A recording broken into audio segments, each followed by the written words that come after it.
TDAH, o que é isso? Especialmente papais e mamães que ainda não têm conhecimento. O que é TDAH? TDAH é o que a gente denomina hiperatividade com déficit de atenção.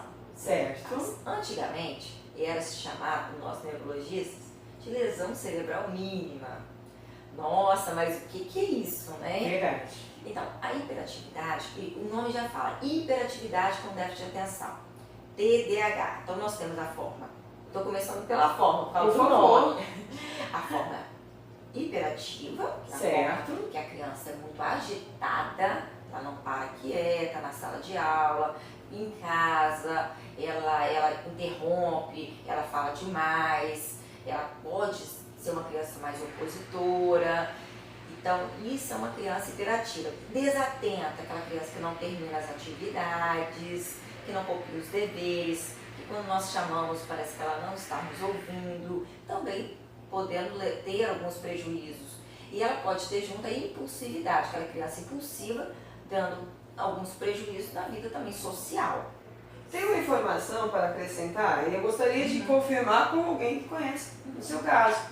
É verdade que de 7 a 100 crianças Exatamente. pode acometer? Exatamente. Me esclarece melhor, por gentileza. 7 em cada 100. 7? 7 em cada 100 crianças. É bastante. Eu ia fazer essa observação, doutora. É muita gente, é muita criança. E a pergunta é, o que acontece com o cérebro dessas crianças? Porque há evidências científicas, isso existe. Então, o que acontece? E por que acontece? Que há essa alteração desse comportamento.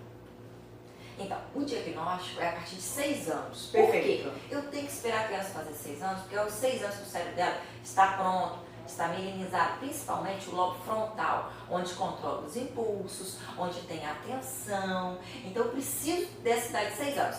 E a gente recebe muitos pacientes antes dos 6 anos, mas o diagnóstico possível, a gente pode até, assim, como profissional, a gente pode até imaginar, ó, essa criança tem uma tendência, sim, a um TDAH.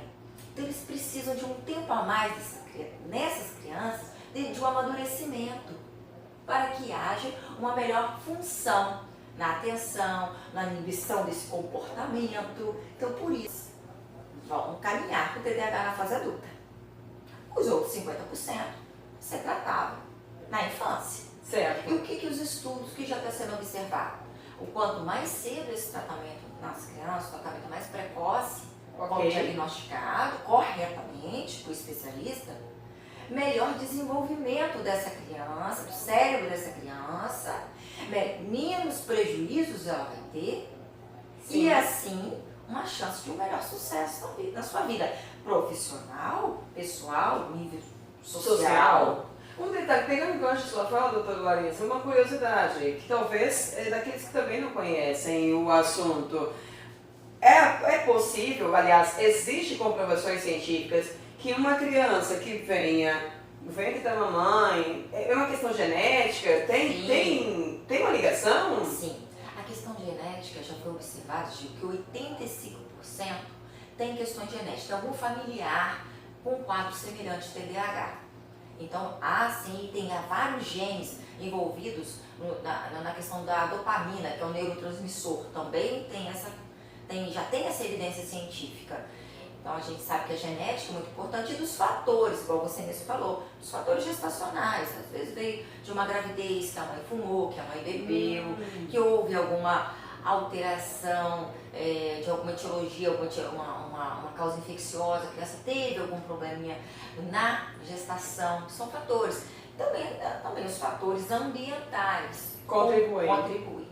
Certo. A contribuição, nesse caso, aliás, dificuldades para se socializar, essa criança tem depois? Tem, sim. Você fez uma colocação anterior de social, então ela tem dificuldade. Tanto social, eu vou começar pela social. Certo. A criança vai ser mais difícil. Pela postura dela, pela característica, às vezes, da impulsividade, faz as coisas sem pensar, magoa, na hora de interagir. Então, são crianças que às vezes são deixadas um pouco, né? São crianças que atrapalham os colegas, com um comportamento muito agitado. Às vezes na sala de aula fica até difícil o colega se concentrar, que a criança está toda hora, não senta, né? Movimento todo, atrapalha os professores, então, sim, acaba tendo prejuízo. Isso eu estou falando na infância, né? Sim. Depois, quando fica na fase adulta, também nós podemos observar que são as adultas, às vezes, com dificuldade até de permanecer no emprego, num relacionamento, então, sim, há prejuízos. E na parte da atenção, se eu não tenho atenção, pode me prejudicar na parte cognitiva, na parte de solidificar o aprendizado. A criança, para aprender, precisa de ter atenção. Então, muitos pais chegam e falam, doutora, até certo ponto estava tudo bem, ele era um pouco disperso, um pouco agitado, mas chega naquela idade já de 10, 12, 13 anos, quando o conteúdo escolar aumenta, que a gente precisa um maior nível de concentração e de organização para estudar, da agenda, de ter aquela disciplina de estudar, essa criança não consegue.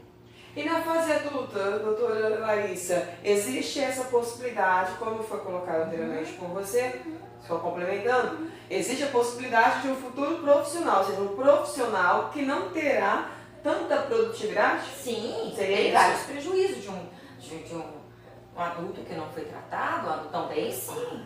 Então, uma criança não tratada pode caminhar, igual eu falei, para o caso de um adulto com TDAH, tendo prejuízo na sua vida. Existe um ponto, eu estou falando de décadas, gente, de décadas. Décadas passadas não existia essa facilidade que nós temos hoje. Qual a sua opinião em relação à facilidade para diagnosticar e por que papais ainda não procuram o neuropediatra? Acho que hoje as escolas estão mais antenadas, eu acho que hoje a gente já tem um feedback, as escolas já estão começando, acho que antigamente era menos, acho que hoje a gente já está começando a caminhar juntos. A dificuldade, às vezes, da procura do neuropediatra, às vezes é difícil encontrar um especialista que atenda só criança. Eu acho a importância de um especialista que atenda, que tem um olhar para a criança, diferente de um especialista que atende adulto e criança. Temos que procurar o... Já peguei casos que o eletro me mostrou que a criança tinha uma epilepsia de ausência e os pais não conseguem observar, e esse era o motivo, não era uma desatenção. Então a causa aí era orgânica, do próprio organismo. A procura por um neuropediatra foi uma desconfiança da questão da atenção. Se chegou a outro diagnóstico. Ok. Então, às vezes, a gente consegue identificar outras coisas. Perfeito. Então, por isso que é importante. Hoje, nós temos a avaliação cognitiva neuropsicológica, onde um neuropsicólogo, um psicólogo com formação em testes, inclusive em testes, avalia. Mas, Larissa, o que vai avaliar? A função executiva, o QI, grau de atenção, atenção concentrada, atenção dividida, analisa por testes específicos. E assim nós conseguimos ter uma abordagem maior. É como se eu tivesse mais ferramenta para ao longo do acompanhamento. Até porque o acompanhamento não é de curto prazo, é um acompanhamento de médio a longo prazo.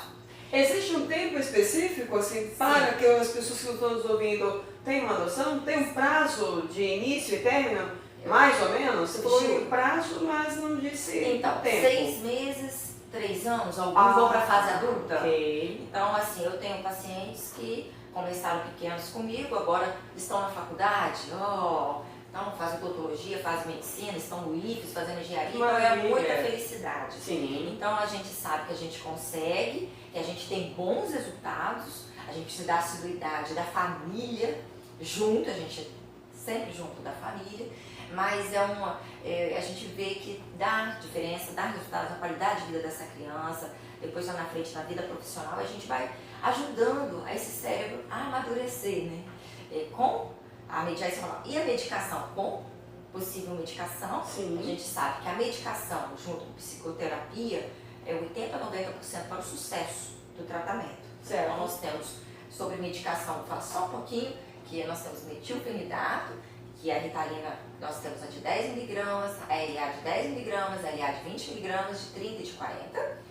E temos o Concerta, está mudando o período de liberação. Sim. E o Vervance. Então são as medicações que nós temos e de acordo com cada criança e cada fase a gente vai utilizando cada medicação. Individualizado. Pegando o gancho em sua informação, a medicação só é feita com orientação neuropediatra na fase da infância. Então, medicação, automedicação, jamais. Não, jamais. Até porque eu falo para os meus pacientes que você chegar ao neuropediatra não é igual chegar num clínico, num pediatra, eles estão com amidalite, vão passar um antibiótico uma semana e está tudo resolvido. Não é assim? Por isso que eu gosto de ter ferramentas e estar sempre em contato através de laudos e orientações com a escola sempre, né, sabendo conquistar o rendimento dessa criança e a família, e assim nós vamos caminhando com um tratamento de sucesso. TDAH, terminamos por aqui. Esse assunto muito interessante, me despertou ainda mais curiosidade. Falar de qualquer assunto é muito importante, qualquer assunto, não importa para que público temos que falar.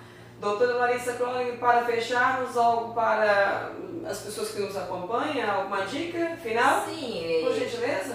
Acho que a dica é estar atento sempre aos nossos filhos, porque essa parte de escola, o sucesso escolar, e vai fazer toda a diferença no futuro das crianças. Então, eu como mãe, como neuropediatra, eu deixo essa atenção aí, esse recadinho para os pais e para as mães, de observar os filhos e qualquer coisa estamos à disposição. Perfeito, muito obrigada mais uma vez. Você que nos segue, então a doutora Larissa Kronig nas redes sociais, Giovanna Beck, obrigada. Até mais. Já peguei casos que o eletro me mostrou que a criança tinha uma epilepsia de ausência e os pais não conseguem observar, e esse era o motivo, não era uma desatenção. Então a causa aí era orgânica, do próprio organismo. A procura por um neuropediatra foi uma desconfiança da questão da déficit de atenção. Se chegou a outro diagnóstico. Ok. Então, às vezes, a gente consegue identificar outras coisas. Perfeito. Então, por isso que é importante. Hoje, nós temos a avaliação cognitiva, neuropsicológica, onde um neuropsicólogo, um psicólogo com formação em testes, inclusive em testes, avalia. Mas, Larissa, o que vai avaliar? A função executiva, o QI, grau de atenção concentrada, atenção dividida, analisa com testes específicos. E assim nós conseguimos ter uma abordagem maior. É como se eu tivesse mais ferramenta, certo, para ao longo do acompanhamento. Até porque o acompanhamento não é de curto prazo, é um acompanhamento de médio a longo prazo. Existe um tempo específico, assim, para que as pessoas que estão nos ouvindo tenham uma noção? Tem um prazo de início e término? Mais ou menos? Você falou em prazo, mas não disse então, tempo. 6 meses, 3 anos, alguns vão para a fase adulta. Okay. Então, assim, eu tenho pacientes que começaram pequenos comigo, agora estão na faculdade, então fazem odontologia, fazem medicina, estão no IFES, fazendo engenharia, então é muita felicidade. Sim. Então a gente sabe que a gente consegue, que a gente tem bons resultados, a gente precisa da assiduidade da família junto, a gente sempre junto da família, mas a gente vê que dá diferença, dá resultado na qualidade de vida dessa criança, depois lá na frente na vida profissional, a gente vai ajudando a esse cérebro a amadurecer, né? Com a medicação e a medicação, com possível medicação. Sim. A gente sabe que a medicação junto com psicoterapia é 80% a 90% para o sucesso do tratamento. Certo. Então nós temos ferramentas e está sempre em contato através de laudos e orientações com a escola sempre, né, sabendo conquistar o rendimento dessa criança e a família, e assim nós vamos caminhando com um tratamento de sucesso. TDAH, terminamos por aqui. Esse assunto muito interessante, me despertou ainda mais curiosidade. Falar de qualquer assunto é muito importante, qualquer assunto, não importa para que público temos que falar.